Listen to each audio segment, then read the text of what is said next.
Hey, what's up everybody? It's Derek Culver with GPTV, and in this video, I'm going to explain why I've been gone for the last month.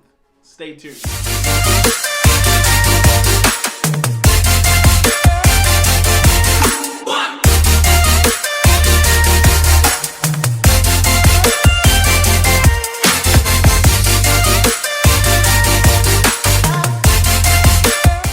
It's Derek Culver with GPTV, and in this video, I'm going to explain exactly why I've been gone for the past few months.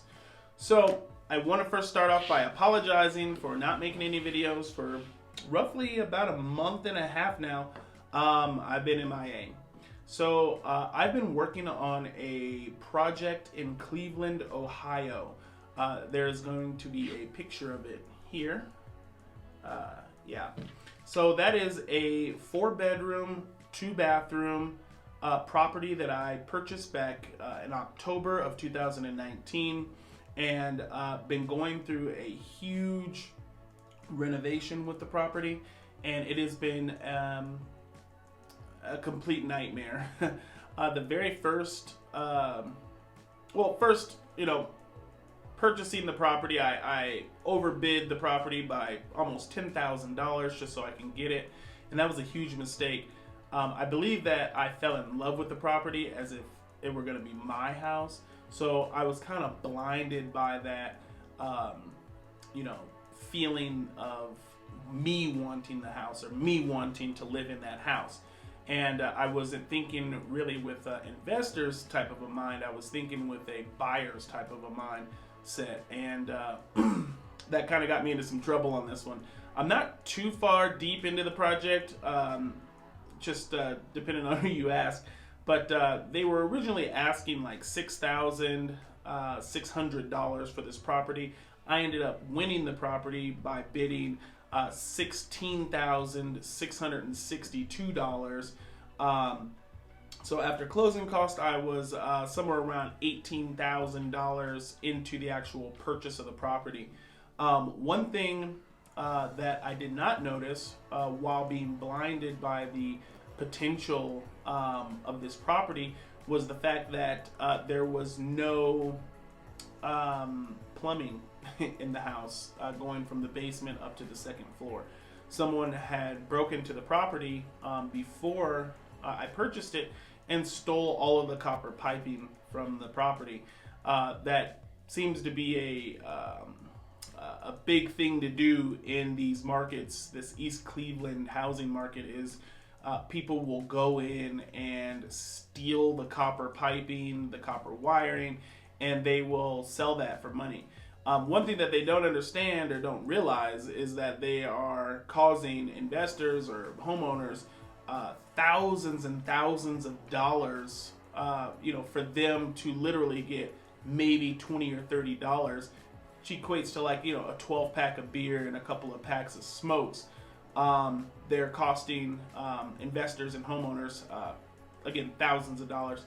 So right there, I am, I spent roughly $7,000 to have the house plumbed with the drainage as well as the water lines in to the property. I was okay as far as the electrical goes. There wasn't much work that was needed. It was a knob and tube wiring. However, the electrical panels had been changed out and upgraded. So I was all good there. No need to change out the full electrical wiring and all that. So with me being an out-of-state investor, I had to kind of rely on a contractor to kind of help me out with this. So during my searching, I found a person by the name of Jim Paints, and I will put his name out there on blast because he totally screwed me. One of the most unprofessional people I think that I've ever met in any sort of a business dealing would be this gentleman, Jim, from Jim Paints. Just like any typical contractor, he was promising the world, oh yeah, we'll get it done in a month's time, and oh, don't worry about it, we'll take care of that, we'll take care of this, we'll take care of that, and overpromised and completely underdelivered. he went into the property and started painting over issues that needed to be corrected before painting or anything could start. So in these old houses, this house was built in 1899, so it's a 120-year-old property. They would do what's called plastering. It's a little bit different than, these newer houses where they throw up some sheetrock or some drywall and then texture that and then paint over that. Plaster, it's a little bit different. So they have these slats, and they take the plaster and they go over the wall and press the plaster through the slats that holds that onto the wall. And then typically they would either do a wallpaper or they would paint over that. So prior to me getting this property, it sat for a really long time with no heat in the house.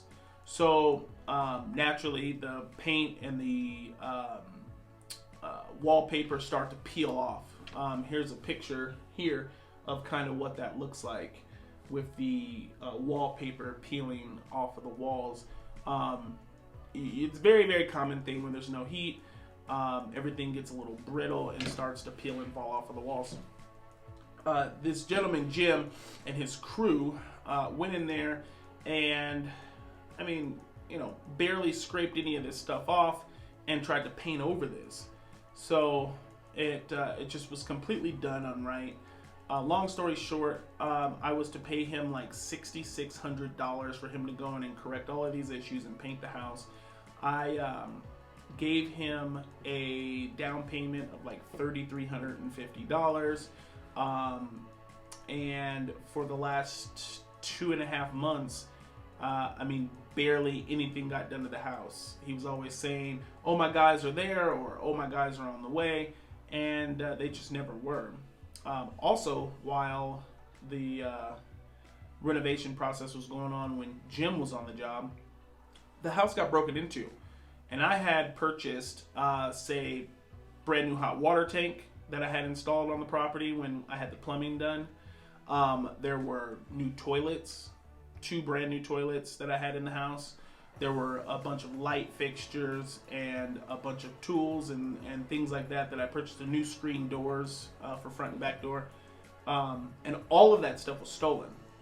Now, that is on me because now hindsight's always 20/20. I should have put an alarm system on the house the day after I purchased the home. There is an alarm system on the house currently right now. So we don't have to worry about those issues any longer. So since then, I fired Jim from Jim Paints of Cleveland, Ohio, and I hired the plaster master, a gentleman by the name of Jeff. And his crew came in there and they knocked everything out. They've had the house in their possession working on it for a week and a half now today. And I am flying back out to Cleveland this coming Thursday to go out there and see the finished product. These guys came in, they scraped everything off, they replastered, patched all of the walls, they repainted, trimmed the doors, the ceilings, the floors even. They refinished some stuff. They completely redid the bathrooms on both levels, complete tear-outs, new tubs, tub surround, vanities, toilet, shower, lighting fixtures all throughout. The house looks amazing now, just from what I've seen from the pictures. So I am going to be going out there in the next 2 days to finish up this project. After this, the only thing that's left is to correct some foundational issues with the home and to tuck point the chimney. And then I will be seeking a rental certificate from the East Cleveland Building Department so I can start getting some income back from this property. So that's what I've been working on and dealing with. On top of that, running my other businesses. And this is why I haven't really been making any videos. I just haven't really had the time to get to the office, film, edit the videos, and do all of that kind of stuff. But I am back, so I will be trying to post at least 1 video a week for you guys. Just kind of going through everything. I will take video and pictures, and I will be posting the before and after for the Cleveland, Ohio renovation.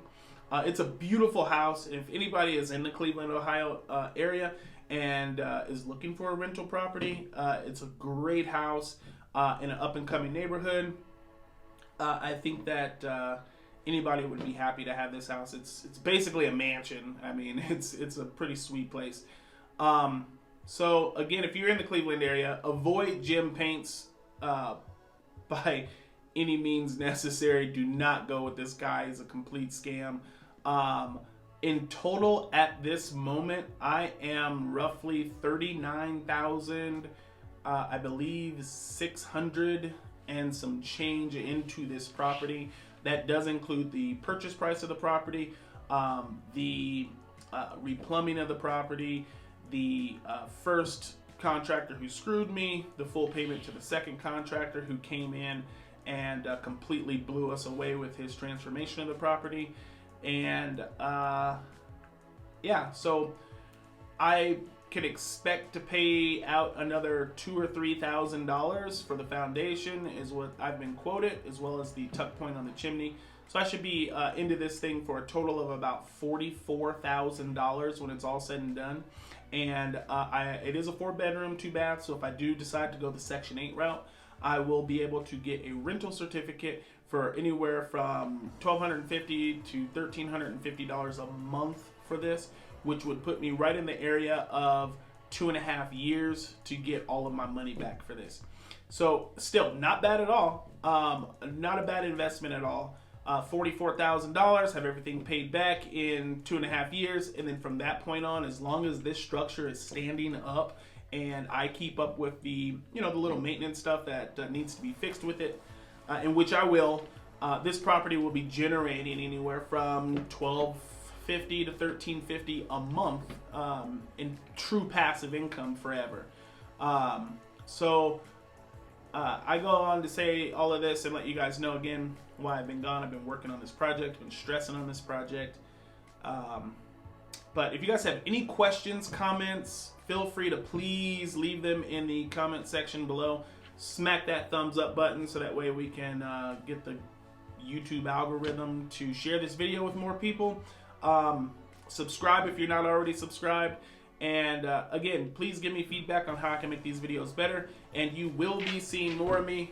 Look out for the next video to drop sometime next week. All right, I've been Derek Culver with GPTV. And as always, get out there and make some money. Peace.